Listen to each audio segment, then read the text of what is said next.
Vamos orar para a gente ter esse tempo, pessoal.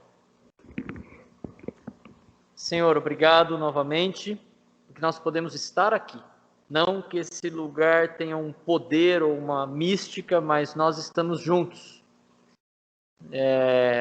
Obrigado porque a gente pode fazer isso com os devidos cuidados. Eu oro para aqueles que ainda precisam ficar em casa. Nosso desejo é que o quanto antes sejam vacinados, a vacina possa fazer o efeito esperado e eles possam estar aqui com segurança. Também oro para que o Senhor me dê sabedoria para pregar a Tua palavra. O Senhor nos ajude a compreender a Tua vontade. Agradeço aos homens que têm estudado a Tua palavra e produzido material bom sobre sermos igreja.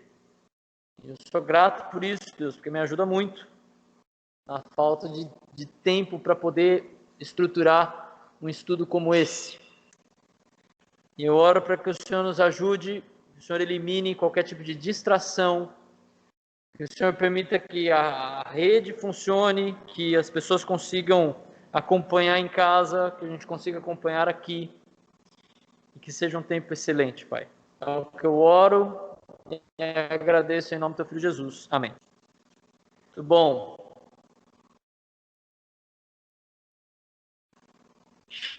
Estamos chegando ao fim dessa série que começa esse ano, um ano decisivo, para nós entendermos o que é uma igreja saudável.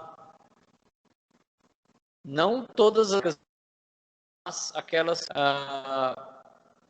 que esse autor entendeu serem as principais, né, as marcas básicas, vamos dizer assim, de uma igreja saudável. A gente tem se baseado nesse livro, 9 marcas de uma igreja saudável, um livro excelente. Se você quiser, a leitura vale a pena também, porque também não estou conseguindo falar de absolutamente tudo que o livro trata. A nossa proposta tem sido essa, de entender algumas características básicas que devemos ser aplicadas na nossa igreja. A gente está, então, no último ponto aqui. Nós já vimos a pregação expositiva, a teologia bíblica, o evangelho, que é o poder de Deus para a salvação, o entendimento da conversão, aquela mudança de direção da pessoa chamada por Deus, algo que Deus promove, o entendimento bíblico do evangelismo, da membresia. Nós vimos 10 motivos para você não deixar de ser membro de uma igreja. Não deixar de ser membro, ficou esquisito, né? 10 motivos para você ser membro de uma igreja, fica mais fácil. Nós vimos a questão da disciplina eclesiástica, como é uma demonstração de amor do corpo para que a gente recupere o relacionamento com aquela pessoa, o interesse bíblico pelo discipulado e crescimento. A gente viu que uma igreja saudável, ela normalmente tem um crescimento numérico, e certamente ele é resultado de um crescimento espiritual de seus membros, mas existe a possibilidade de uma igreja que cresce, mas ao mesmo tempo pede pessoas em processos de disciplina. E hoje a gente chega nesse último ponto, questão da liderança bíblica na igreja. É muito comum nós percebermos algum problema das pessoas com autoridade, não é verdade? Nós criticamos autoridades, às vezes nós aceitamos ou achamos que não aceitamos ou achamos que uma autoridade não devia estar onde ela está, e a gente faz isso muito, na verdade. A gente critica bastante as pessoas que estão à frente. O Mark, no livro, ele está num contexto americano, então ele comenta que a sociedade americana não gosta de autoridade por causa da origem do país, porque de fato o país foi estabelecido como nação por contra-exigências e demandas de autoridades britânicas. Então ele veio de uma revolta, o país nasce de uma revolta, então existe, segundo ele, um constante sentimento de revolta contra as autoridades, ok? Talvez, de certa maneira, a gente possa observar algo parecido no Brasil. O Brasil ele é fundado por uma colonização de exploração, e aí nós temos a impressão de que a gente sempre está vivendo explorado até hoje. E talvez isso seja verdade, né? Em alguns aspectos. O nosso país ele surge de um processo de exploração e, de fato, a gente tem a impressão de que sempre o governo está nos explorando e nos sugando financeiramente e não dá um retorno mínimo do que é esperado que fosse feito com o dinheiro que nós entregamos todos os meses, em todas as compras que a gente faz, etc. E aí, nesse contexto, quando a gente soma isso do jeitinho brasileiro e a atitude de sempre tirar vantagem em tudo, o que é um outro jeito de dizer que a gente também explora, né? A gente também acaba explorando os outros nos nossos jeitinhos e querendo sempre tomar algum tipo de vantagem. Aí o brasileiro parece sempre ter a impressão de que qualquer tipo de liderança está fazendo exatamente isso. Então, no mínimo, quando há uma liderança, há uma suspeita. Levanta-se um líder, levanta-se uma suspeita. Como esse cara vai nos explorar? Como nós seremos explorados? Ou até, como é que eu posso tirar vantagem máxima dessa liderança? Que é o outro lado da moeda. Então é interessante pensar que um povo que sempre acha que estão tentando tirar vantagem para cima dele, possivelmente está fazendo o mesmo com os outros e tem o receio de tomar do próprio remédio. Mas isso a gente trata em outro momento. Então, quando a gente fala de liderança, a gente precisa começar entendendo que a liderança é algo criado por Deus. A liderança não foi algo que alguém imaginou, é algo que Deus criou efetivamente. Okay? Então, por exemplo, em Gênesis 1, 28, quando Deus cria o homem, ele fala: Deus os abençoou e lhes disse: sejam férteis e multipliquem-se, encham e subjuguem a terra, dominem sobre os peixes do mar, sobre as aves do céu e sobre os animais que se movem pela terra. Então veja que Deus, ele criou o homem já com uma posição de autoridade sobre a criação. O homem é autoridade sobre a criação, ele é o representante de Deus na criação. Mas é claro que essa liderança, ela sofre com os efeitos do pecado. Nós dominamos tanto a natureza que a gente não tem esse equilíbrio de conseguir realmente desenvolver coisas que cresçam junto. Normalmente a gente está explorando até acabar. E certamente já há um desequilíbrio nesse domínio por causa do pecado. Também existe uma outra liderança, que é a liderança do homem em relação à mulher. Em 1 Timóteo 2, 11 a 13, diz o seguinte, Paulo escreve, né? A mulher deve aprender em silêncio com toda sujeição, não permita que a mulher ensine, nem quem tem autoridade sobre o homem. Esteja, porém, em silêncio. Porque primeiro foi formado Adão e depois Eva. O que eu quero chamar a atenção aqui, eu não vou realmente, mas o que eu quero chamar a atenção aqui é que ele usa o argumento pré-queda. Certo? A autoridade do homem sobre a mulher não é uma questão do pecado, não é resultado do pecado. Ele coloca na ordem da criação. O homem foi criado primeiro e ele tinha autoridade, certo? Inclusive, por isso que o homem recebeu as ordenanças de Deus, inclusive sobre o fruto proibido. E inclusive quando a mulher comeu do fruto e o homem comeu do fruto, Deus procurou. Deus procurou o homem.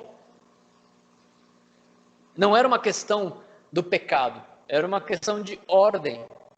Deus criou o homem primeiro. Ok? É claro, né, que essa liderança também está sob... Então, nós podemos... A liderança do homem pode haver um exagero, né? A gente sempre está lutando contra esse exagero da liderança. O homem sempre deve estar lutando entre as posições de negligenciar a liderança, rejeitar o seu papel de líder, ou liderar de uma maneira abusiva, né? Então nós devemos também tomar cuidado na liderança. Mas o fato é que Deus criou essa liderança.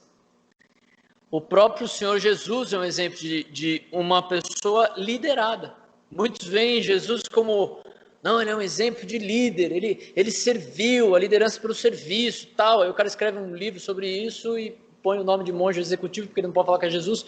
E aí, beleza, então, a liderança pelo serviço, olha que legal. Jesus é um exemplo de líder. Mas muitos se esquecem que Jesus é um exemplo de submissão. João 6,38, pois desci dos céus, não para fazer a minha vontade, mas para fazer a vontade daquele que me enviou.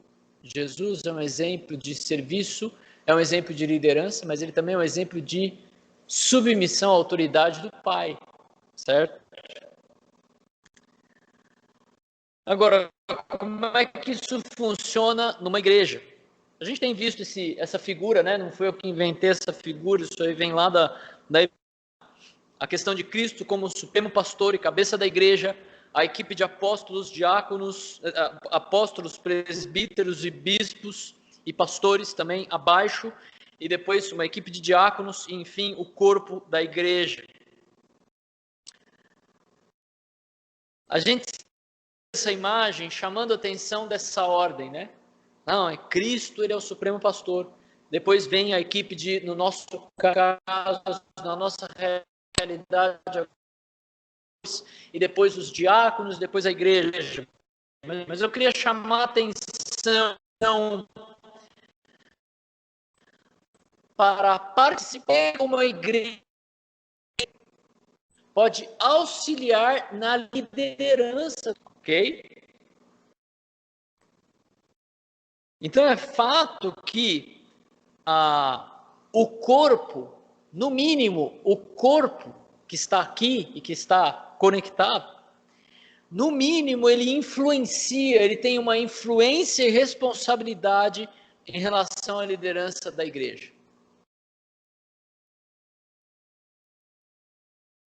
Como corpo, nós tomamos uma série de decisões, não é verdade? Nós nos reunimos em assembleia para tomar decisões, nós decidimos o recebimento de novos membros, nós reconhecemos a exclusão de um membro em disciplina, nós aceitamos ou rejeitamos pastores.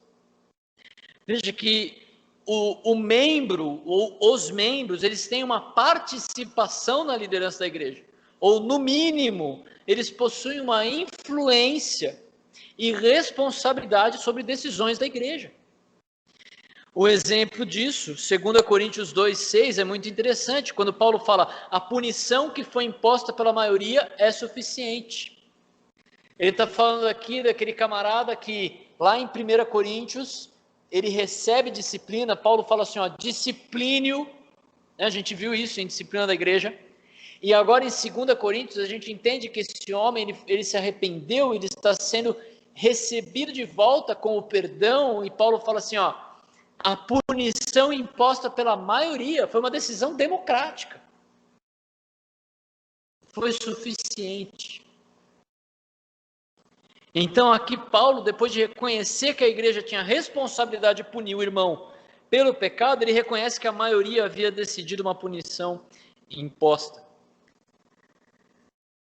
Como corpo, nós também temos responsabilidades.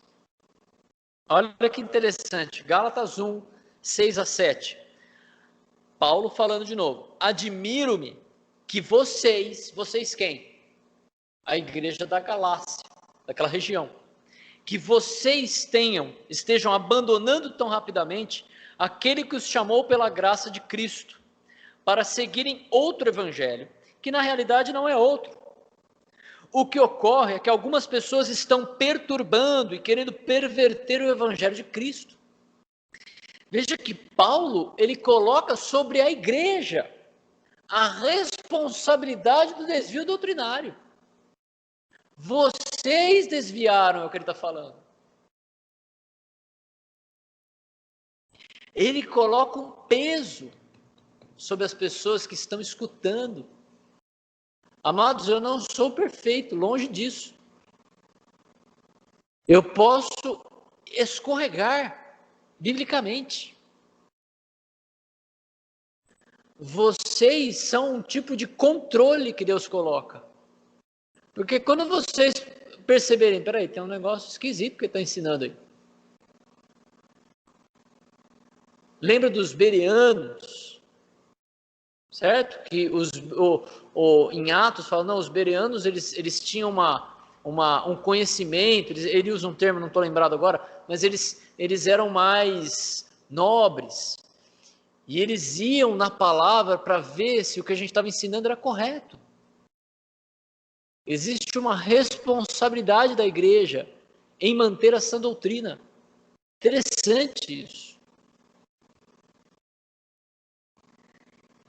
Um outro exemplo, 1 Timóteo 4, 1 a 4, olha o que ele diz, Paulo diz, falando para Timóteo, falando como pastor. Na presença de Deus e de Cristo, que há de julgar os vivos e os mortos por sua manifestação e por seu reino, eu o exorto solenemente, pregue a palavra, esteja preparado a tempo e fora de tempo, repreenda, corrija, exorte com toda paciência e doutrina, pois haverá o tempo em que não suportarão essa doutrina, ao contrário, sentindo coceira nos ouvidos, juntarão mestres para si mesmos, segundo os seus próprios desejos, e eles se recusarão a dar ouvido à verdade, voltando-se para mitos.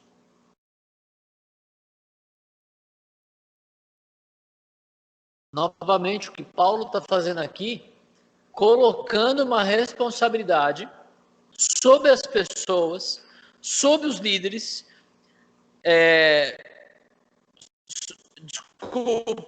colocando uma responsabilidade sobre as pessoas das escolhas dos líderes, de quem que eles vão seguir. Ele coloca essa responsabilidade sobre o corpo. Porque é o que está acontecendo, né? Mas hoje, o YouTube, não pode falar esses negócios, né? Aquela plataforma de vídeos online, de streaming online, ela te dá a possibilidade de ouvir todo quanto é tipo de pastor. Certo? Você está lá, quero ouvir uma mensagem, você vai lá, ele te dá trocentas opções. Como é que você sabe que você está ouvindo a verdade ali? De quem é a responsabilidade quando você está ouvindo um outro pastor daquilo que você está ouvindo? Você. Você está procurando pessoas que estão pregando a verdade ou você está procurando pessoas que estão falando o que você quer ouvir? Porque é isso que Paulo está falando aqui.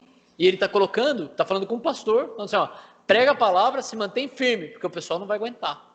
Porque vai chegar um tempo que eles vão ficar ali, ó, procurando, não quero ouvir esse aqui, quero ouvir esse. E, de fato, tivemos experiência recente na nossa igreja, de pessoas que receberam tratamento, receberam cuidado, receberam aconselhamento, mas decidiram escutar aquilo que querem escutar. Infelizmente, continuamos orando, mas tomaram a decisão. Olha que interessante esse trecho. É um trecho grande, mas eu achei muito interessante, muito bom, para nós pensarmos como membros, o nosso papel da igreja como membros, como indivíduo. O Mark, o autor, ele está falando com você agora, com o indivíduo. Como indivíduo, isso significa que você tem que assumir a sua parte ativa na igreja. Não somente frequentando-a, orando por ela e contribuindo financeiramente, embora deva fazer todas essas coisas. Mas, acima de tudo, conhecendo ativamente os membros da igreja, deve orar pela lista daqueles que não entraram em um pacto para servir a Deus, ou seja, que não entenderam ainda a questão da importância da membresia. Deve ouvir os outros membros do corpo testemunhando o que Deus tem feito por eles, ou conhecer as suas preocupações e orar por eles. Ou seja, pela igreja, mas não aquela, então, senhor, eu oro pela IBV, né? Não, conheça, pega a lista que a Leila e a Jana têm juntado, as listas de oração, ore, pergunte para a pessoa como é que você está, aquilo que eu tenho orado por você. Você tem de compreender que parte da sua obrigação e privilégio como membro da igreja é conhecer os outros crentes e tornar-se conhecido por eles. Amados, o que é isso? Tem uma palavra para isso, que a gente tem falado bastante: discipulado. Estudem juntos a palavra de Deus, aprendam a pensar como igreja na palavra de Deus, para que mesmo você mesmo deve estar crescendo na graça e no conhecimento da palavra de Deus, no conhecimento de seu próprio coração e do coração de seus irmãos e irmãs em Cristo, bem como na conscientização das oportunidades que Deus está colocando diante da sua igreja. Amados, o que ele está falando aqui é que você deve ser um membro ativo. E não só um membro ativo naquele seu ministério, isso é muito bom, mas um membro ativo na vida da comunidade, na vida uns dos outros. Agora, há também um aspecto de um corpo de liderança na igreja, certo? Então, existe uma equipe de pastores bísperos. Bísperos foi bonito, hein? Bísperos é a mistura do bispo com o presbítero. Pastores, bispos e presbíteros. Caramba, tá difícil. E o que a gente precisa entender é que essas palavras, né? Não só porque eu estou juntando elas falando errado, mas porque essas palavras elas têm uma intercambiabilidade. Elas podem ser usadas uma nos lugares das outras. Por exemplo, 1 Pedro 5, 1 e 2 fala: portanto, apelo para os presbíteros que há entre vocês, e o faço na qualidade de presbítero. O próprio Pedro se coloca nesse papel, como eles, e testemunha dos sofrimentos de Cristo, como alguém que participará da glória a ser revelada. E olha o que ele pede para eles: pastoreiem o rebanho de Deus, que está sob os seus cuidados. Olhem por eles, não por obrigação, mas de livre vontade, como Deus quer. Não façam isso por ganância, mas com o desejo de servir. Então, Pedro está dizendo aqui, bispos, ele está usando a palavra presbíteros, está falando, por quê? Porque o presbítero é um pastor. Ok? Em outro texto, olha que interessante. A razão de tê-lo deixado em Creta, Paulo falando aqui com Tito, foi para que você pusesse em ordem o que ainda faltava e constituísse presbíteros em cada cidade, como eu o instruí. E olha o que ele fala no versículo 7. Por ser encarregado da obra de Deus, é necessário que o bispo seja irrepreensível, não orgulhoso, não briguento, não apegado ao vinho, não violento, nem ávido por lucro desonesto. Então, aqui o presbítero, ele é um bispo. Então, vejam, amados, o pessoal tenta usar isso aí, né, como se o bispo é mais que o presbítero, que é mais que o pastor, ou que é menos que o pastor. Tudo igual. O bispo é pastor, o pastor é presbítero, o presbítero é bispo. As palavras são intercambiáveis, tá bom? São nomes diferentes para a mesma função. E aqui eu tenho uma dúvida sobre a posição do Mark Dever, só para mostrar que assim, o livro é bom, mas não é inspirado. Tenho dúvida. Aparentemente, ele se considera numa posição diferente dos presbíteros. Ele fala assim, que ele diz que ele é fundamentalmente um presbítero, mas no fim, então ele não é. Fundamentalmente ele é, mas fica meio esquisito o negócio. Ele mesmo se refere a ele como pastor e aos demais pastores da igreja como presbíteros. Okay? Então, eu tenho um pouco de dúvida sobre isso aí, eu acho esquisito isso aí. Com a luz que eu tenho, eu creio que pastores, presbíteros e bispos, eles são iguais. Mas se um dia a gente tiver um outro pastor aqui na igreja, ele é igual a mim. Ele não tem mais autoridade ou menos autoridade do que eu. Por exemplo, eu acho esquisito esse negócio, o pastor titular, o pastor auxiliar. Eu acho esquisito. São pastores. Quem manda ali? Não, é a equipe pastoral. Eles andam juntos. Concordam em tudo? Não, mas eles andam juntos. Ok? Outro aspecto dessa equipe pastoral é a pluralidade. Então, a equipe de pastores, bispos e presbíteros, ela é plural, ela é mais de um, idealmente. Atos 14, 23, por exemplo, Paulo e Barnabé designaram-lhes presbíteros em cada igreja. Tendo orado e jejuado, eles os encomendaram ao Senhor em quem haviam confiado. Outro texto também que usa a palavra presbíteros no plural, Atos 16, 4, nas cidades por onde passavam, transmitiam as decisões tomadas pelos apóstolos e presbíteros em Jerusalém. Então, presbíteros de uma cidade específica. Certo? Lembra que tinha uma igreja em cada cidade naquela época, graças a Deus. Infelizmente, hoje a gente não consegue manter isso, mas, bom, ou felizmente. Mas existia uma grande igreja em cada cidade e ela era composta de presbíteros.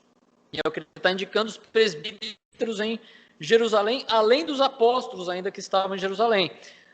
Atos 21, 18, no dia seguinte, Paulo foi conosco encontrar-se com Tiago e todos os presbíteros estavam presentes. Veja, sempre no plural. Tiago 5, 14, entre vocês alguém doente, que ele mande chamar os presbíteros da igreja, para que estes orem sobre ele e unjam com óleo em nome do Senhor. Então veja que, amados, o ideal de Deus é mais de um pastor. Como é que eu enxergo isso para a IBV? A gente está numa fase que o quanto antes a gente quer ter um pastor, certo? A gente tem esse desejo, a gente está querendo entender de Deus quando é esse tempo e como é que isso vai acontecer. Agora, assim que possível, a IBV deve ter outro pastor. É natural que, à medida que a igreja cresça, que é o nosso desejo, outros pastores sejam levantados. Ok? Desse corpo de líderes são os diáconos, uma equipe de diáconos, novamente no plural.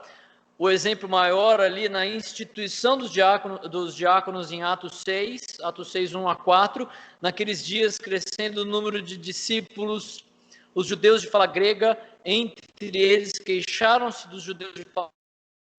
As viúvas estavam esquecidas na distribuição diária de alimento. Por isso os 12 reuniram todos os discípulos e disseram: não é certo negociarmos o ministério da palavra de Deus a fim de servir as mesas. Irmãos, escolham entre vocês 7 homens de bom testemunho, cheios do Espírito Santo e sabedoria, e passaremos a eles essa tarefa e nos dedicaremos à oração e ministério da palavra. Amados, o serviço do diácono é um serviço de suporte ao ministério pastoral. Tá bom? É um serviço para que, assim, eu não preciso, como pastor, eu não devo ficar me preocupando. Vou dar alguns exemplos. Né? Se eu cheguei hoje, o mato está lá de novo, né? O mato cresce, chove 2 dias, o mato cresce. Eu auxilio nisso, passei mata-mato, eu não tenho problema passar mata-mato, tá bom, pessoal? Mas nós estamos tentando uma equipe de homens para poder cuidar disso. Não posso me preocupar, escuta ali, não, teve deixa eu pensar num exemplo, né?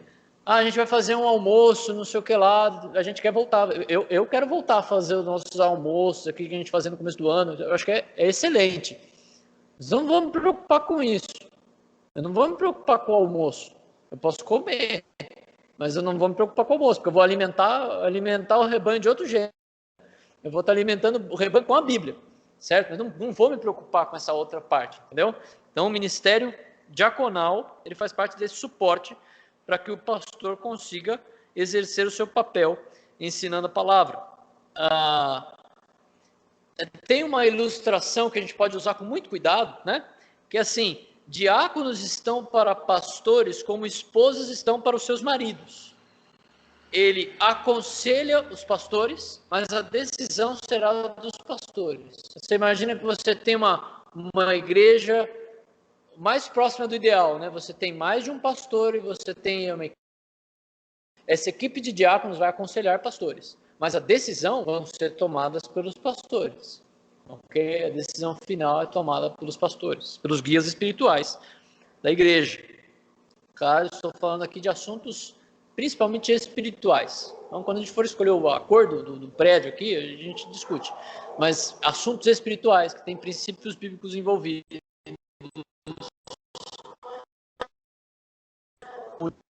A equipe pastoral, por isso melhor ainda, o ideal, equipe pastoral. Nós temos também uma diretoria. Nós temos uma diretoria pela necessidade de atender à legislação. Romanos 13:1 fala: todos se sujeitem-se a autoridades governamentais, pois não há autoridade que não venha de Deus. Então, nós entendemos como igreja que nós precisamos ter pessoas, temos pessoas excelentes como o William na tesouraria, a Patrícia como na secretaria, a gente tem o Rafael, temos a Aline participando como vice-presidente, são pessoas excelentes que têm carregado essa parte da igreja, vamos dizer assim, e é necessário para manter a igreja legalmente em ordem, ok?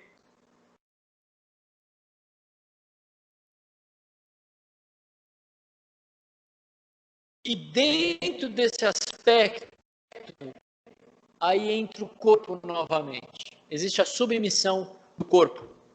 Hebreus 13:17 fala: obedeçam seus líderes e submetam-se à autoridade deles. Eles cuidam de vocês como quem deve prestar contas. Obedeçam-lhes para que o trabalho deles seja uma alegria e não um peso, pois isso não seria proveitoso para vocês.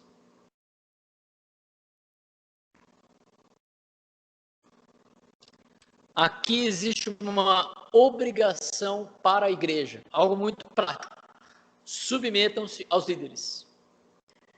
Importante chamar a atenção que ele fala aqui que essa obrigação, ela tem a possibilidade de criar um ministério alegre ou um ministério sofrível para os seus líderes. Se o autor bíblico, ele precisa lembrar esse aspecto, ele precisa lembrar disso, é porque muito provavelmente nós temos uma tendência de dificultar o ministério, como ovelhas, e não é à toa que a Bíblia usa ovelhas como ilustração dos membros. Ovelhas são animais que perdem a atenção muito fácil, se perdem muito fácil, comem coisas venenosas muito fácil. O pastor tem que ficar ali cuidando e arrebanhando, prestando atenção e chamando. Ok? Um outro aspecto são as qualificações da liderança. 1 Timóteo 3:2-7 diz: é necessário, pois, que o bispo seja irrepreensível, marido de uma só mulher, moderado, sensato, respeitável, hospitaleiro e apto para ensinar. Não deve ser apegado ao vinho, nem violento, mas sim amável, pacífico, não apegado ao dinheiro. Ele deve governar bem a sua própria família, tendo os filhos sujeitos a ele, com toda dignidade. Pois se alguém não sabe governar a própria família, como poderá cuidar da igreja de Deus, que é uma família? Não pode ser recém-convertido para que não se ensoberbeça e caia na mesma condenação que caiu o diabo. Também deve ter boa reputação perante os de fora, para que não caia em descrédito, nem em cilada do diabo. Então aqui, amados, nós vemos uma lista de qualificações de um líder, de um pastor especificamente. Ele é irrepreensível, ele não pode ser censurado, não tem como culpá-lo, né? Não é no sentido de que ele não tem culpa, é porque ele lida com a culpa, certo? Você não pode falar, aquilo você não tratou. Não, porque o que acontece, eu peco, e quando eu peco eu tenho que reconhecer e tratar o meu pecado. Marido de uma só mulher, certo? E aqui não quer dizer uma de cada vez. É marido de uma só mulher, né? Ele não vai ter outras mulheres, não vai, e também eu creio que quando ele se ele vier a divorciar ou perder a sua esposa, ele não vai casar novamente, a não ser que seja pela morte, como nós já falamos sobre isso. Moderado, ou seja, controlado, sensato ou equilibrado, respeitável, ou seja, age convenientemente, hospitaleiro, generoso para visitas, e aqui acho que a gente tem que tomar um cuidado, né? Assim, generoso para visita não quer dizer que ele vai ficar visitando toda hora, né? Mas que ele inclusive vai receber pessoas muito bem, né? Não é uma via de mão dupla. Ele não vai ficar procurando casa para tomar café à tarde, né? Não deve ser apegado ao vinho, nem violento, mas sim amável, pacífico, não apegado ao dinheiro, governa bem a sua família, tem filhos sujeitos a ele, obedientes, disciplinados, com toda a dignidade, ou seja, respeitado, não pode ser recém-convertido, tem que ter um certo período de conversão, um tempo de conversão, um pouco do que a gente conversou ontem da maturidade, a maturidade exige algum tempo, e ter uma boa reputação para os de fora, ele tem que ter um bom testemunho. A mesma coisa, ou algo muito parecido, é dito também em relação aos diáconos. Em relação aos diáconos, Paulo diz, no mesmo texto ali, os diáconos igualmente devem ser dignos, homens de palavra, não amigos de muito vinho, nem lucros desonestos, pegar-se ao ministério da fé com consciência limpa, deve ser primeiramente experimentado e depois, se não houver nada contra ele, que atuem como diácono. O diácono deve ser marido de uma só mulher, governar bem os seus filhos, sua própria casa. Os que servem bem alcançarão uma excelente posição e grande determinação na fé em Cristo Jesus. Creio que a diferença que você tem dessa lista de homens dignos, homens de palavra, não amigos do vinho, né? Então eles são respeitados, honrados, respeitados e respeitáveis, né? Não amigos do vinho, nem de lucro desonesto, se apegam ao ministério com consciência limpa, eles são primeiramente experimentados e depois, se não houver nada contra eles, eles se tornam diáconos e maridos de uma só mulher, governam também bem a sua casa. Qual é a diferença? Basicamente a diferença é a questão do ensino. O bispo ou o pastor deve ser apto a ensinar. Agora, um lembrete, antes da gente ir para as aplicações. A qualificação dos pastores e diáconos são as qualificações de todos os homens. É aquilo que se espera de todos os homens, amados. Então, assim, se o pastor tem que ser exemplar é um exemplo. Então, o exemplo deve ser seguido, certo? Se pastores e diáconos, eles não devem faltar ao culto, eu quero que não deve mesmo, espera-se que os homens todos façam a mesma coisa, né? Quando você quiser faltar de um culto, pense, se o pastor faltar, como é que faz? Pode faltar? Não, mas não veio pregar? Não, não veio. Fica esquisito, né? Não, mas a gente tinha aconselhamento hoje. Não, mas ele não vai atender. Bom, mas não me avisou. Não vai. Entende? A atitude que se espera de um pastor é a atitude que se espera de todo homem, de todo líder de família. Por isso que a gente está lendo o livro Pastores da Família. Se o pastor ele deve prestar atenção à mensagem que ele está pregando, então todo homem deve prestar atenção também à mensagem pregada. Exige um tempo e preparo para preparar a mensagem, e também exige um tempo e preparo para escutar a mensagem. Por exemplo, descansar. O descanso é parte do preparo para cultuar e aprender. Você estar atento, você vir aqui com algo para anotar.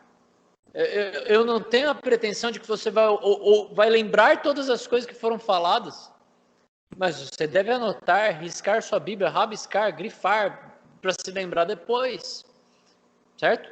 Ajuda a mandar, eu tenho tentado mandar toda segunda-feira o material da mensagem, mas não é a mesma coisa. O que te chamou a atenção aqui hoje? Onde você está anotando isso? Se os pastores e diáconos, e aqui principalmente eu vou falar dos cultos online, porque isso é muito tentador e eu sei, porque eu atendo reuniões online.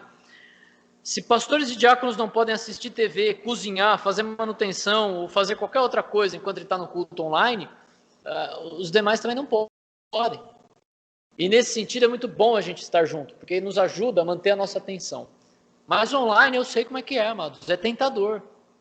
Por quê? Porque não é ativo, não é um negócio muito passivo. Você está ali ouvindo, e eu sei que é difícil, mas o que se espera.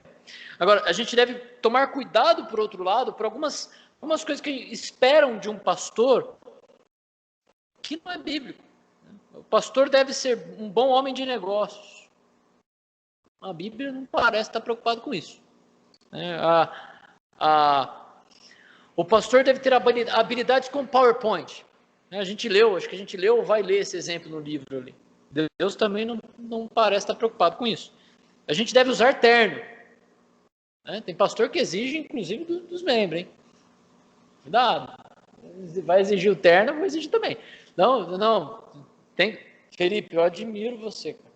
Porque eu não consigo usar uma camisa dessa no calor.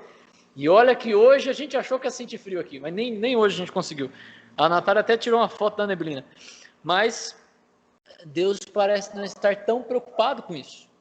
Ok? Por último,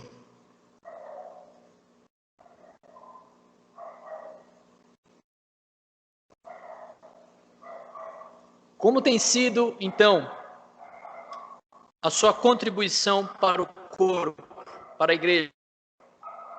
Você tem pertencido à IBV? Você tem, por exemplo, sido honesto nos seus votos da Assembleia? Quando você vota na Assembleia, você está votando mesmo, você está olhando para o pessoal em volta, vocês vão levantar a mão e você vai levantar junto. Pensem nisso, porque eu já fui tentado a fazer isso também, como membro. Você tem pensado no que está sendo aprovado ou não? Você tem contribuído na divulgação do Evangelho? Você, por exemplo, divulga, a gente tem os ministério de aconselhamento, a gente tem o canal, você divulga isso para as pessoas também, no intuito de divulgar o Evangelho através da igreja? Você tem participado das oportunidades de discipulado da IBV? E eu tenho observado que, amados, nós temos um bom grupo participando, ok? A gente tem um bom grupo participando do culto, grupo céu. A gente vê que quando libera, assim, ó, eu creio que a maioria das pessoas que podem estar aqui estão aqui. Maioria. Grupo de homens, mulheres. Você tem procurado promover a cultura de discipulado, lendo a Bíblia com alguém, orando com alguém, ligando, perguntando como está, mandando uma mensagem. Você tem promovido um ministério alegre ou sofrível para os seus líderes? Você tem respondido ao ensino? Você tem sido ensinável? Tem buscado mudar de ideia naquilo que você tem aprendido ou tem sido desafiado por Deus? Há alguma área difícil de obedecer para você? Ou que te impede, algo que te impede de obedecer alguma coisa? Qual é a sua expectativa sobre o pastor, diácono e suas esposas? Amados, há muitas expectativas, inclusive em relação ao pastor e à esposa de pastor, que simplesmente não são bíblicas. Então a gente precisa olhar para as escrituras e entender os padrões bíblicos para um pastor, para diáconos, para suas esposas. Sempre lembrando que eles devem ser exemplos, eles devem ser exemplos a serem seguidos por toda a congregação. Muito cuidado com as expectativas que você tem em relação a pastores, diáconos, esposas de pastor, porque a expectativa que você está criando é aquilo que vai ser cobrado de você, certo? Não julgueis para que não sejam julgados, com a medida que medirem serão medidos, né? Isso é natural. Então a gente tem que tomar muito cuidado com o que a gente espera. As nossas expectativas têm que ser bíblicas. Você tem orado? pelos seus líderes, você tem orado pelo pastor, inclusive Pierre, Maurício, que também tem alguma atividade aqui, alguma influência, diáconos, você tem orado pelo Augusto, por exemplo. Nós temos pessoas sendo experimentadas para a diaconia. Você tem orado pelos líderes do Grupo Céu, líderes de ministério, tem orado pelas suas famílias. Amados, orem por nós. Orem por nós, ok? Vamos orar. Senhor, obrigado por esse dia, obrigado pelo teu cuidado. Ajuda-nos a confiar nas lideranças que o Senhor coloca para a tua igreja. E nos ensine a sermos líderes e sermos liderados. Ajude-nos a caminhar como igreja nesse aspecto. É o que eu oro e peço em nome do teu filho Jesus. Amém.